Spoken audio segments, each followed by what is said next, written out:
Okay, बिस्मिल्लाहिर्रहमानिर्रहीम, अस्सलाम वालेकुम एवरीवन। आज हम स्टार्ट करने जा रहे हैं अपना topic number 9.2 which is about the alkenes, unit number 9, hydrocarbons का। ठीक है। लास्ट लेक्चर में हम लोगों ने एल्कीन्स को डिस्कस कर लिया था, हमने देख लिया था कि एल्कीन्स हमारे पास होते क्या हैं। ठीक है। सो आज के लेक्चर में हम लोग स्टार्ट करेंगे प्रिपरेशन ऑफ एल्कीन्स को। लास्ट लेक्चर में हम लोगों ने डिस्कस कर लिया था कि हमारे पास एल्कीन्स का कॉन्सेप्ट क्या होता है, और इससे पहले भी बहुत से लेक्चर्स में आप एल्कीन का कॉन्सेप्ट पढ़ चुके हैं। आज हम इस पॉइंट से स्टार्ट करें कि हम लोग एल्कीन्स को प्रिपेयर कैसे कर सकते हैं, हम एल्कीन्स को तैयार कैसे कर सकते हैं, एल्कीन्स कैसे हम बना सकते हैं खुद से। ठीक है। तो आज हम इस पॉइंट से स्टार्ट करने जा रहे हैं। So the point is, topic is preparation of alkenes. आज हम एल्कीन्स की प्रिपरेशन करेंगे।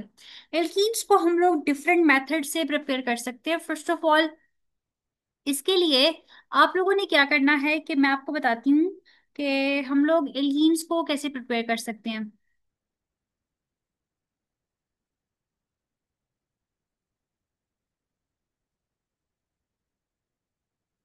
ओके। स्टार्ट करने से पहले एक ओवरव्यू से लेते हैं, ताकि हमारा जो कॉन्सेप्ट है वो हमारे माइंड में एक कॉन्सेप्ट या एक फ्लो सा क्रिएट हो जाए कि आज हम करने क्या जा रहे हैं। ठीक है। सो हमारा टॉपिक है preparation of alkenes. Preparation of alkenes हमारा टॉपिक है। ठीक है।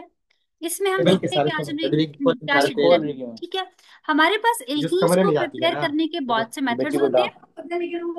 डांट। हमारे पास एल्कीन्स को प्रिपेयर करने के बहुत से मेथड्स होते हैं। The first one is called as the cracking of large alkenes. Cracking of large alkenes. हम लार्ज एल्कीन्स को क्रैक करके, लार्ज एल्कीन्स को क्रैक करके हम लोग एल्कीन्स को तैयार कर सकते हैं, एल्कीन्स को बना सकते हैं। ठीक है। ये हो गया आपके पास फर्स्ट मेथड। सेकेंड को हम डिस्कस करते हैं। जी फातिमा, फातिमा मुस्तफा, आपका मैम ये हैंड रेज है। क्रैकिंग वाला हम लोगों ने नाइन्थ में भी किया था ना, डिकेन से ऑक्टेन और इथीन वाला। ओके देन,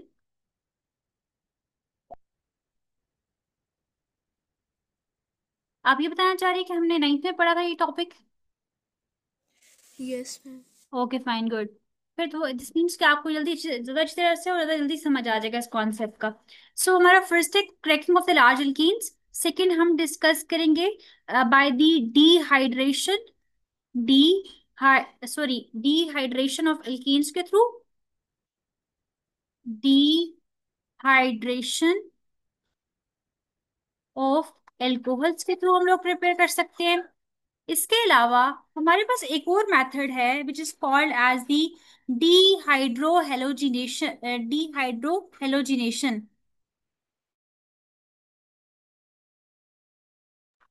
अच्छा, एक और हमारे पास होता है डिहाइड्रोहेलोजिनेशन ऑफ हेलो एल्कीन्स।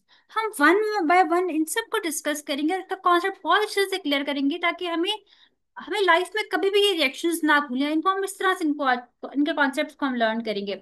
अच्छा, इसके बाद मैं आपको बता देती हूँ कि हम लोग एक्चुअली जब करेंगे क्या। हमने एल्कीन्स को प्रिपेयर करने, एल्कीन्स को हम कैसे कैसे प्रिपेयर कर सकते हैं। Cracking of the large alkenes, large alkenes को क्रैक करके तोड़ के हम एल्कीन्स बना सकते हैं। हम लोग डिहाइड्रेशन ऑफ एल्कोहल से एल्कीन्स को प्रिपेयर कर सकते हैं। हम dehydro halogenation of halo alkenes से भी एल्कीन्स को प्रिपेयर कर सकते हैं। ठीक है। इसके बाद हमारे पास क्रैकिंग के भी थ्री डिफरेंट मेथड्स होते हैं। ठीक है। एक होती है थर्मल क्रैकिंग। हम थर्मल क्रैकिंग कर सकते हैं, हम लोग हीट करके, हीट देके उसको क्रैक कर सकते हैं, उसको तोड़ सकते हैं। एक होती है कैटालिटिक क्रैकिंग। मीन्स कि आप कोई कैटलिस्ट प्रोवाइड करके, एक कैटलिस्ट दे के आप क्रैक कर सकते हैं किसी भी चीज को, किसी एल्केन को, या उसको आप एल्कीन से बना सकते हैं। और आपके पास जो थर्ड होता है that is the combustion of alkenes.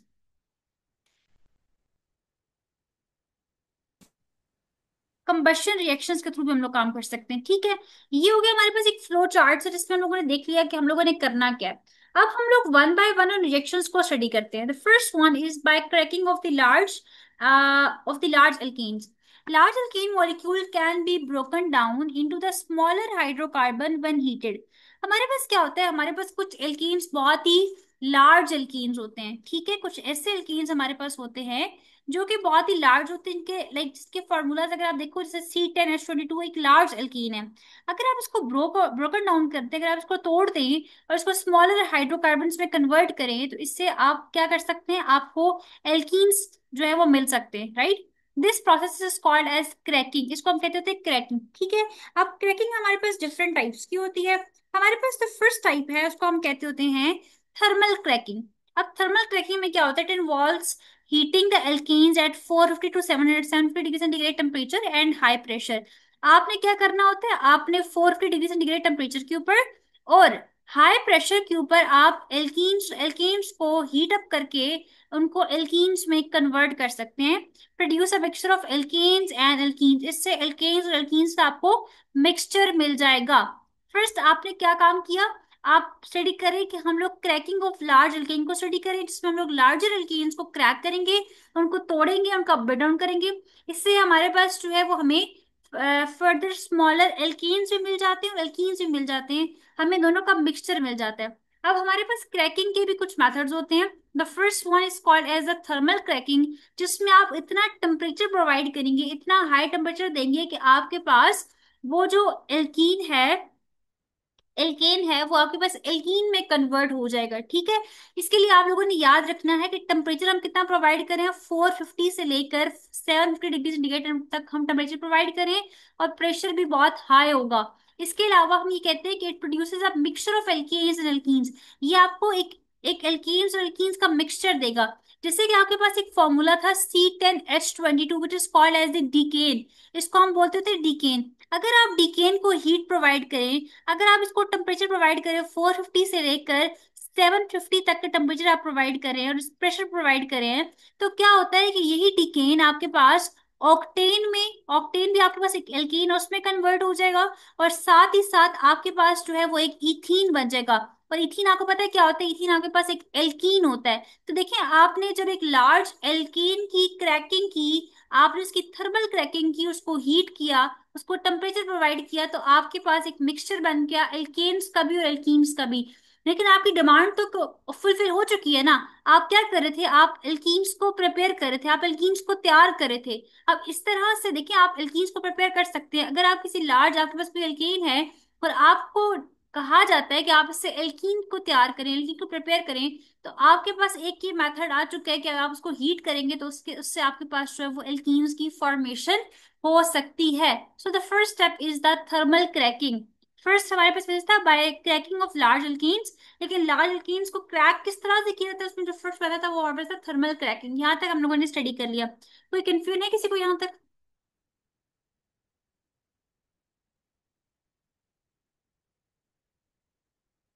कोई कंफ्यूजन, किसी को कोई पॉइंट क्लियर ना हुआ हो?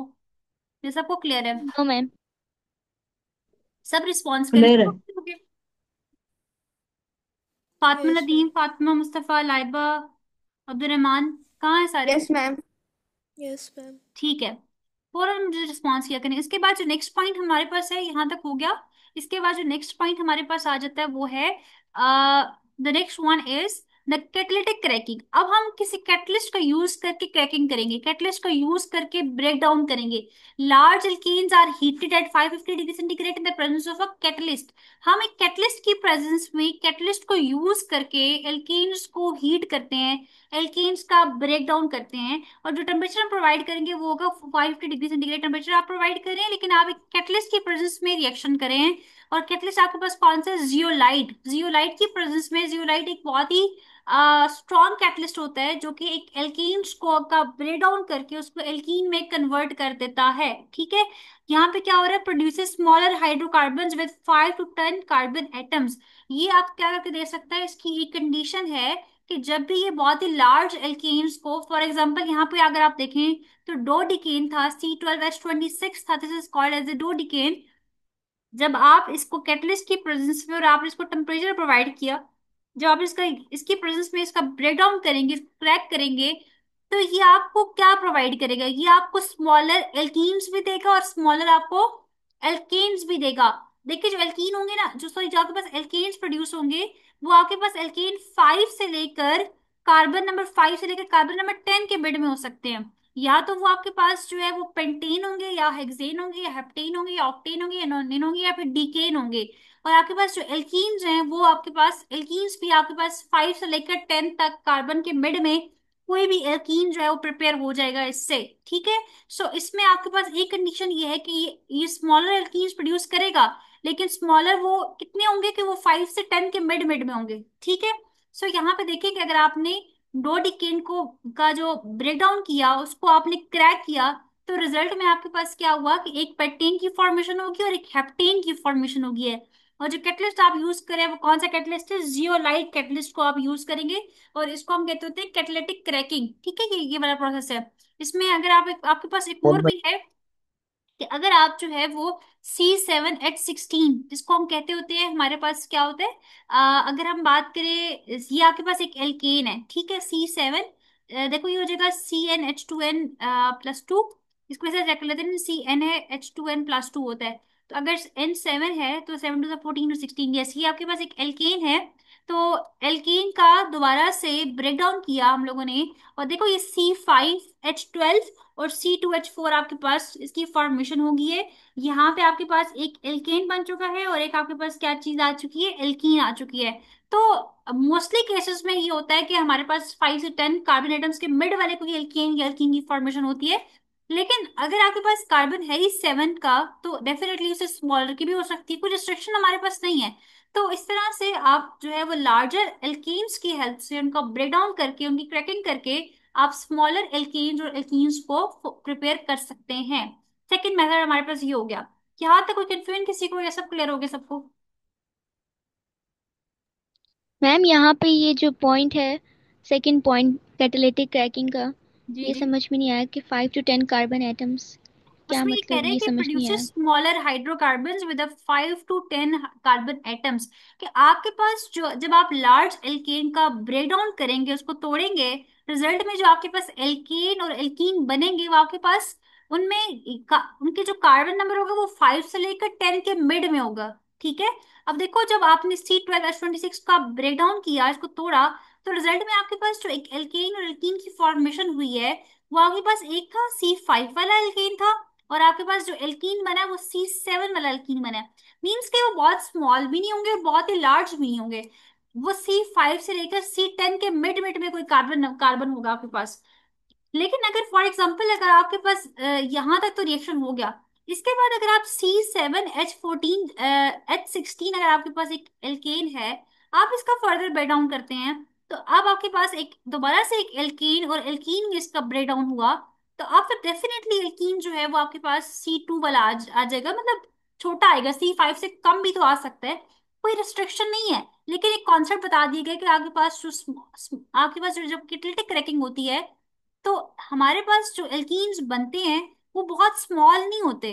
लाइक वो हमारे पास जो है वो C5 से लेकर C10 के मिड मिड में कोई होगा, बहुत स्मॉल और बहुत लार्ज भी नहीं होगा। ठीक है। तो इस रेंज में बनते हैं। लेकिन डेफिनेटली अगर आप एक C7 का रिएक्शन करवा रहे हो, उसको ब्रेक डाउन करें, तो डेफिनेटली फिर आगे बहुत स्मॉल भी बनेंगे आपके पास। लेकिन एक और कॉन्सेप्ट बता दिए कि आपके पास मोस्टली मोस्टली केसेस में ऐसा होगा कि C5 से C10 के मिड में कोई आपके पास हाइड्रोकार्बन की फॉर्मेशन होगी, किसी एल्केन या एल्कीन की फॉर्मेशन होगी। ठीक है, ये कॉन्सेप्ट है। Okay ma'am, thank you. Okay, कोई और क्वेश्चन है किसी बच्चे का? No ma'am. सबको समझ आ गई है? फिर अगर टेम्परेचर ज्यादा हो फिर क्या होगा? अगर टेम्परेचर से ज्यादा हो जाएगा, अगर टेम्परेचर से ज्यादा हो जाएगा तो फर्दर ज्यादा ब्रेक डाउन हो जाएगा। फॉर एग्जाम्पल 50 की जगह मैं ले लेती हूँ 850। अब क्या होगा कि अब हमारे पास ब्रेक डाउन इतना ज्यादा हो जाएगा कि वो हमारे पास एल्कीन नहीं बन पाएगा, या वो एल्केन नहीं बन पाएगा, वो कोई और कंपाउंड बन सकता है। शायद ऐसा भी हो जाए कि C12H22 26 के रिजल्ट में आपके पास यहाँ पे कार्बन और हाइड्रोजन बनना शुरू हो जाए सेपरेटली। ठीक है, बहुत से कार्बन और बहुत से हाइड्रोजन बन जाए। तो जितने टेम्परेचर आप हाई रखेंगे, आपके पास उतना ही स्मॉल कंपाउंड बनता जाएगा, या उस पर कोई ना कोई डिफरेंट इफेक्ट आ जाएगा। तो ये लैब्स में काम किया जा चुका है कि जब उन्होंने एल्कीन से एल्कीन तैयार करना था, प्रिपेयर करना था, तो टेम्परेचर, डिफरेंट टेम्परेचर देके ये रिएक्शंस को चेक किया गया था। लेकिन जब उन्होंने टेम्परेचर, केमिस्ट ने टेम्परेचर 450 से 750 के मिड में दिया, तो प्रॉपरली एल्कीन्स की फॉर्मेशन हो गई थी। तब ये डिसाइड कर लिया गया था कि जब भी लार्ज एल्कीन्स की क्रैकिंग की जाएगी, जब भी उनकी थर्मल या कैटेटिक क्रैकिंग की जाए, तो टेम्परेचर 450 से 750 के मिड में रखेंगे, तो तब हमारे पास एल्केन को क्रैक करने से एल्कीन की फॉर्मेशन होती है। अगर टेम्परेचर इससे बहुत हाई होगा या इससे बहुत लो होगा, तो क्रैकिंग के रिजल्ट में एल्कीन्स की फॉर्मेशन नहीं होगी, कुछ और प्रोडक्ट्स बन जाएंगे। लेकिन हमारी डिमांड इस टाइम पे एल्कीन्स हैं, एल्कीन्स को प्रिपेयर करना हमारी डिमांड है। इसलिए हमें इस चीज के बारे में रहना है कि हमें टेम्परेचर जो कंडीशन हम प्रोवाइड करें वो ही कंडीशन उन पे हमारे पास वो रिजल्ट भी आ सके। इसलिए मैं टेम्परेचर 450 से 750 रखा है। इस पे ऑलरेडी टेस्टिंग हो चुकी है, पहले से चेक हो चुका है कि इस टेम्परेचर के ऊपर अगर आप रिएक्शन करेंगे तो आपके पास एल्कीन बनेगा, ऑल दो वरना नहीं बनेगा। ठीक है इब्राहिम? क्लियर है। ओके। और किसी का क्वेश्चन है यहाँ पे? जिनके माइक ऑफ है ना आज, उनसे मैं क्वेश्चन करती हूँ, 1 मिनट। नेक्स्ट आपको पता है इंपॉर्टेंस ऑफ क्रैकिंग। क्रैकिंग की क्या इंपॉर्टेंस है हमारे पास?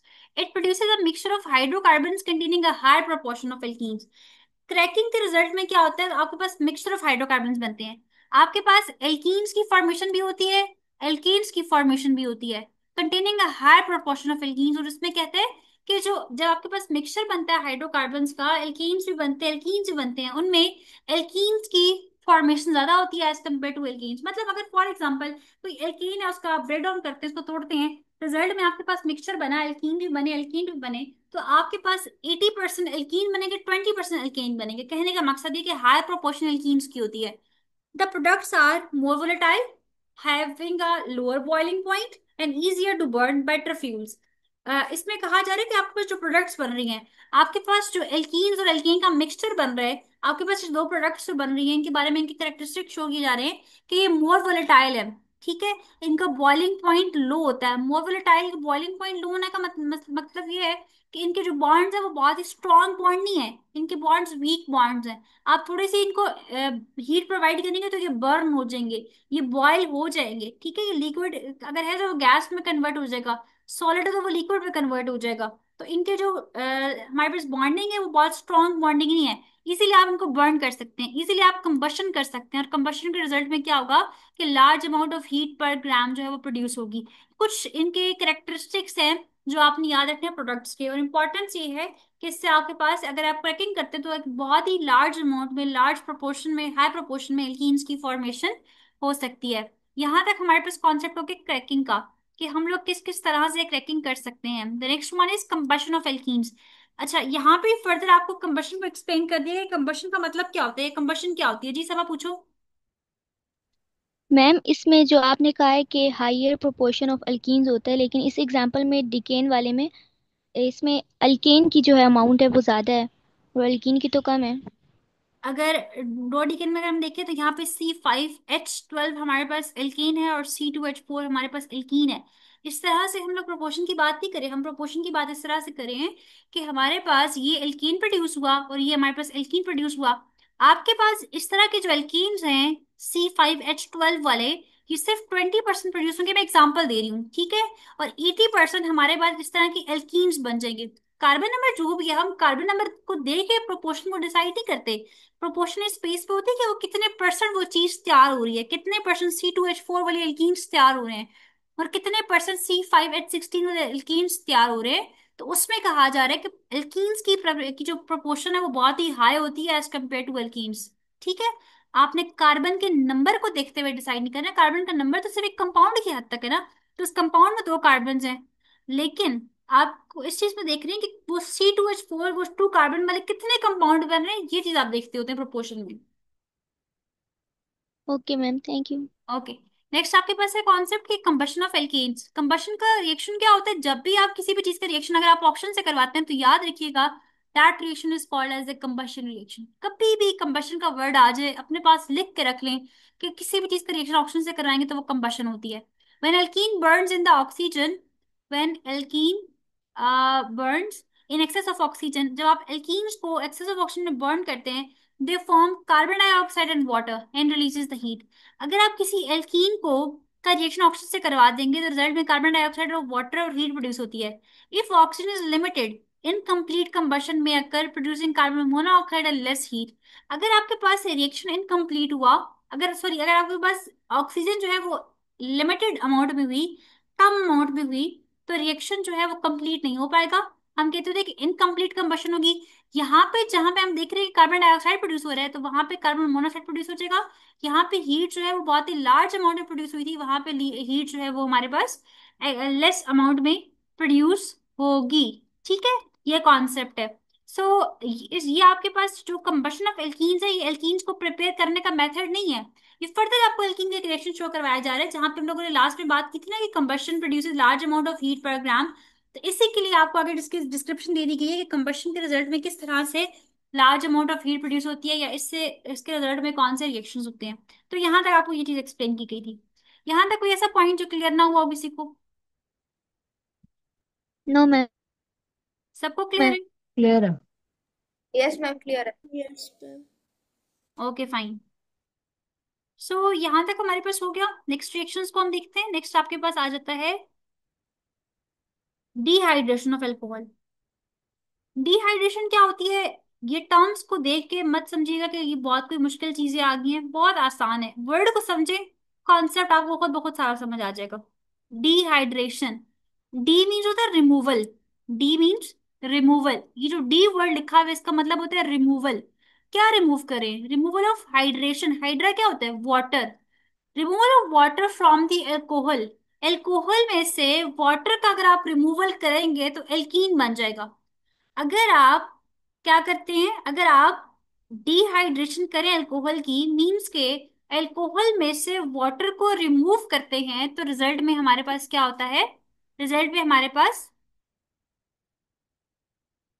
रिजल्ट में हमारे पास क्या हो जाएगा? अल्कीन बन। एल्कीन बन जाएंगे। भाई आप माइक कैसे ऑन कर सकते हैं? सिंपल, आपका ये जो एक मिनट, मैं आपका माइक ऑन करती हूँ।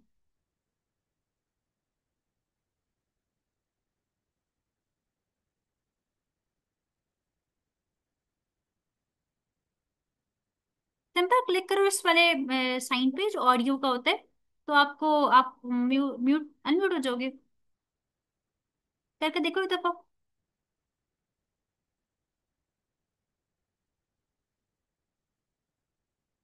अगर आप मोबाइल पे क्लास ले रहे हो तो फिर तो इजीली हो जाएगा। लैपटॉप अगर कंप्यूटर पे ले रहे हो तो सिर्फ माइक्रोफोन का अटैच होना मस्ट है, तभी आपकी आवाज आ सकती है मुझ तक।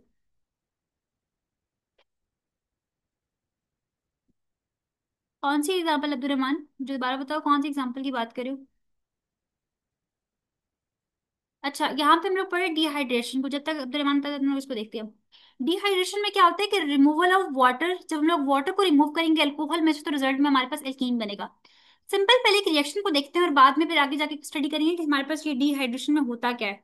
ठीक है। अच्छा, इसको अगर आप देखो तो यहाँ पे आपने क्या करना है, कोई भी आपने अल्कोहल लेना है और उसमें से आपने वाटर को रिमूव करना है। पहले वाली कौन सी है?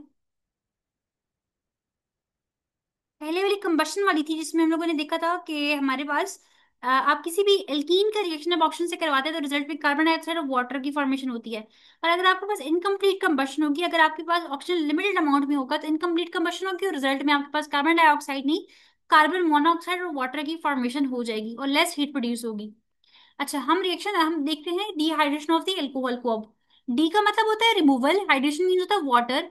आप जब एल्कोहल में से वाटर का रिमूवल करते हैं तो रिजल्ट में एल्कीन की फॉर्मेशन होती है। अब रिएक्शन ये है कि आप कोई भी एल्कोहल ले सकते हैं। फॉर एग्जाम्पल, बहुत से एल्कोहल होते हैं। मैं ले लेती हूँ यहाँ से एथेनॉल। ठीक है, मैं क्या ले रही हूँ? एथेनॉल। एथेनॉल का मतलब ये है कि उसमें टू कार्बन है, कार्बन नंबर वन और कार्बन नंबर टू। अब किसी भी एक कार्बन के साथ जो है वो OH ग्रुप अटैच होगा। फॉर एग्जाम्पल, इस फर्स्ट कार्बन के साथ OH ग्रुप अटैच है, बाकी तमाम के तमाम हमारे पास क्या है? हाइड्रोजन है। ठीक है।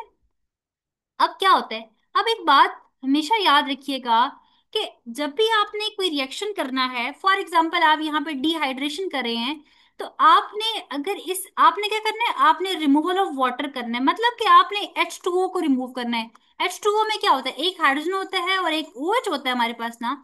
इसका मतलब ये कि एक कार्बन से आप OH रिमूव करेंगे और एक कार्बन से आपने हाइड्रोजन रिमूव करना है। कभी भी आप ये काम नहीं कर सकते कि आप सेम कार्बन से दोनों चीजें रिमूव कर दें, कभी भी ये पॉसिबल नहीं है। अब क्या होता है कि हमारे पास ये जो आपके पास आपको OH नजर आ रहा है, बहुत ही ध्यान से देखिएगा। ये जो आपके पास कार्बन नंबर वन है और ये कार्बन नंबर टू है, कार्बन नंबर वन का OH जो है वो हम यहाँ से रिमूव कर देते हैं। ठीक है। अब देखना करके रिमूव होगा तो क्या होगा। जब पहले बाकी हमारे पास सब चीजें अपनी जगह पे अटैच है, ये हाइड्रोजन अपनी जगह पे अटैच है, इस एच ओ एच को मैं रिमूव कर रही हूँ। रिएक्शन में बहुत गौर से देखें, ये हाइड्रोजन है, आगे कार्बन आ जाएगा, फिर ऊपर हाइड्रोजन है, फिर नीचे यहाँ पे हाइड्रोजन है। मैंने क्या किया, इस कार्बन नंबर 1 से इसका ओ एच ले लिया है, मैंने इसका ओ एच जो है वो रिमूव कर दिया है। ठीक है। यहां से जब ओ एच रिमूव होगा तो आपके पास देखा, ये दो जब एक बॉन्ड बनता है एच और ओ एच के मिड में, तो इसमें क्या है, एक इलेक्ट्रॉन कार्बन का और एक इलेक्ट्रॉन ओ एच का इलेक्ट्रॉन था ना। जब ओ एच यहां से निकला तो वो इस इलेक्ट्रॉन को यहां से लेके चला गया। ठीक है। इस इलेक्ट्रॉन को यहां से लेके चला गया और एक इलेक्ट्रॉन कार्बन के पास अभी रहा है। फिर क्या होता है, अभी यहाँ पे जो चार्ज आ जाएगा पॉजिटिव का, अभी पॉजिटिव का चार्ज आ चुका है, कि दिस मीन्स कि यहाँ पे अब एक डेफिशिएंसी क्रिएट हो चुकी है और ओ एच नेगेटिव की फॉर्म में बाहर निकल जाएगा। दोबारा एक रिएक्शन होगा, और दोबारा रिएक्शन जब होगा तो क्या होगा कि ये वाला हाइड्रोजन, अब इन तीनों में से कोई भी एक हाइड्रोजन अपना हाइड्रोजन जो है वो डोनेट करेंगे, शिफ्ट करेंगे, यहाँ से हाइड्रोजन रिमूव हो जाएगा बाहर की तरफ, और ये वाला जो बॉन्ड है ये इधर आ जाएगा, यहाँ पे आके शिफ्ट हो जाएगा। और रिजल्ट में हमारे पास क्या होगा कि ये कार्बन, इसके साथ ये हाइड्रोजन मस्त लगा हुआ था, ये भी लगा होगा हाइड्रोजन, इस वाले ये बॉन्ड पहले जो था दूसरा बॉन्ड शिफ्ट कर दिया हम लोगों ने यहाँ पे आके, वही कार्बन और हाइड्रोजन साथ दोस्त अटैच हो चुके हैं। ठीक है। ऊपर शो कर दे नीचे शो कर दे, एक ही बात है। ये ओ एच पहले रिमूव हो गया था और एच भी साथ, एच पॉजिटिव फॉर्म में निकल गया था। ओ एच और एच ने निकले तो उन्होंने वाटर बना दिया, देखो वाटर को हम लोगों ने बीच में से रिमूव कर दिया। जब वाटर को रिमूव किया तो मेरे पास यहाँ पे एल्कीन बन चुका है, which is called as the ethene. तो मैंने एथानोल से इथीन की फॉर्मेशन कर ली है। मैंने सिंपली जो कॉन्सेप्ट आप लोगों को बताया वो कॉन्सेप्ट ये है कि ये चीज मस्ट है, डिहाइड्रेशन ऑफ अल्कोहल में क्या होता है कि हम वाटर का रिमूवल करते हैं फर्स्ट ऑफ ऑल।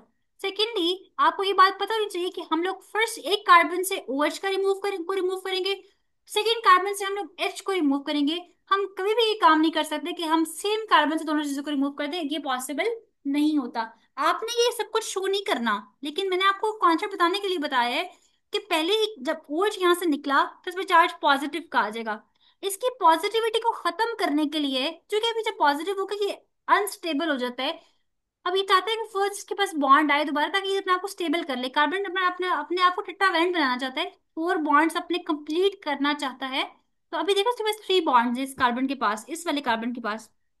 तो क्या करेगा, ये फौरन से अपना ये हाइड्रोजन जो है वो निकाल देगा, रिमूव करेगा यहाँ से, ये सेकंड कार्बन अपना हाइड्रोजन रिमूव करके अपना जो बॉन्ड है वो शिफ्ट कर देगा इस पोजीशन के ऊपर। तो रिजल्ट में हमारे पास इथीन की फॉर्मेशन हो जाएगी, एक एल्कीन बन जाएगा, और वाटर जो है हमारे पास रिमूव हो जाएगा।